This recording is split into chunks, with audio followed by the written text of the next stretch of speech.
नमस्कार, माझ्या फूड पकवान चॅनलवर तुमचं पुन्हा एकदा मनापासून स्वागत आहे. आज आपण बनवूया भरली वांगी. ते पण वांग्यात मसाला न भरता एकदम झटपट अशी रेडी होणारी वांग्याची भाजी बघूया. चला तर मग आपण रेसिपीला आता सुरुवात करूया.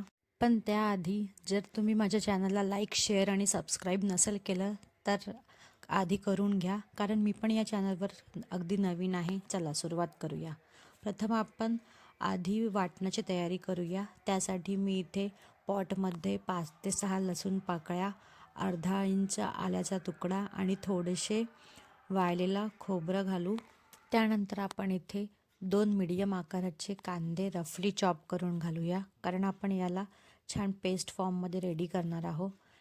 एकदम स्मूथ असा पेस्ट रेडी करूया. इथे बघू शकता किती स्मूथ असा पेस्ट रेडी झाला आहे. आता आपण वांग्याला अशा प्रकारे कट मारून घेऊया. वांग्यांना पूर्णपणे चिरायचे नाही आहे. हे मसाला भरली वांगी असल्यामुळे आपण याला असंच ठेवणार आहोत. स्वच्छ पाण्याने धुवून घेऊया. सर्वप्रथम आपण इथे कढईत तेल तापवूया. इथे मी 2 चमचे तेल टाकलेलं आहे. तेल थोडं जास्तच टाका, कारण ही ग्रेव्हीची भाजी असल्यामुळे थोडं तेल जास्त वापरा. इथे बघू शकता तेल गरम झालेलं आहे.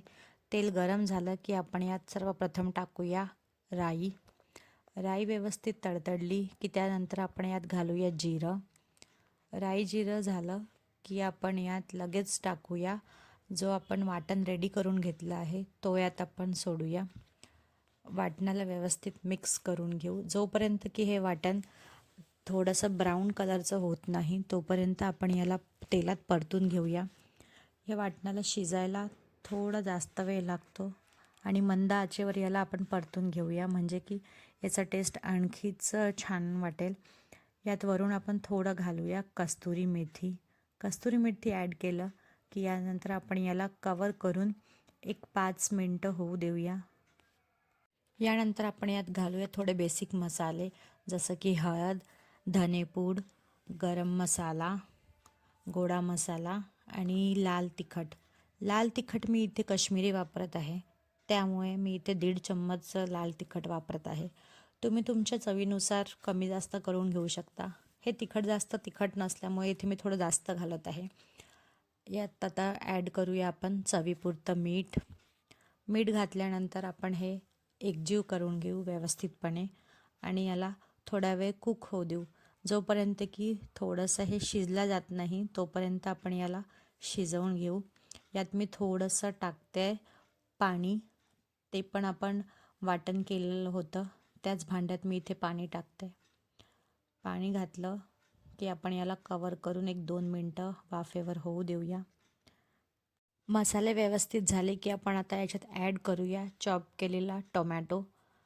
टोमॅटोला पण आपण मिक्स करून याला कवर करून शिजू देऊया, म्हणजे की टोमॅटो छान प्रकारे सॉफ्ट होईल. इथे बघू शकता तुम्ही टोमॅटो पण व्यवस्थितपणे सॉफ्ट झालेला आहे. आता या स्टेजला आपण इथे आता ॲड करणार आहोत आपली कट केलेली वांगी. बघा आता इथे आपण आता वांगी ॲड करूया. वांग्याला आपण बिना मसाला भरता असंच ॲड करूया. इथे मी वांग्यासोबत एक कट केलेला आलू पण घातलेला आहे, कारण आमच्याकडे कोणाला आलू लागतं तर कोणाला वांगी, त्यामुळे मला इथे आलू पण ॲड करावा लागतो. हे बघा इथे आपण कवर करून व्यवस्थित भाजीला शिजवू देऊया.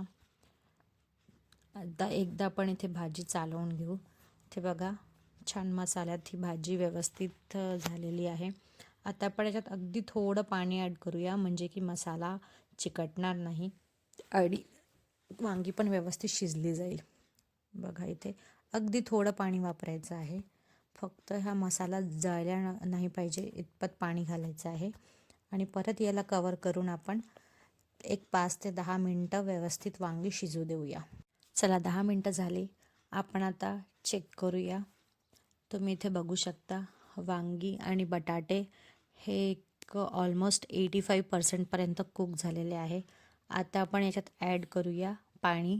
तुम्हाला जितकी ग्रेव्ही पाहिजे तितकं तुम्ही पाणी ॲड करू शकता. इथे पाणी ॲड केलं की आपण वांगीला आता पूर्णपणे कुक करूया. इथे 5 मिनटात ही पूर्णपणे शिजल्या जाईल. याला कवर करू आपण आणि 5 मिनटं शिजू देऊया. इथे वांगी व्यवस्थित शिजली की त्यानंतर आपण याला गरमागरम चपाती, भाकर किंवा राईससोबत सर्व करूया. ही खायला खूप टेस्टी लागते.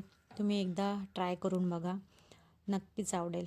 इथे बघू शकता तुम्ही किती सुंदर असा तेल सुटलेलं आहे भाजीला.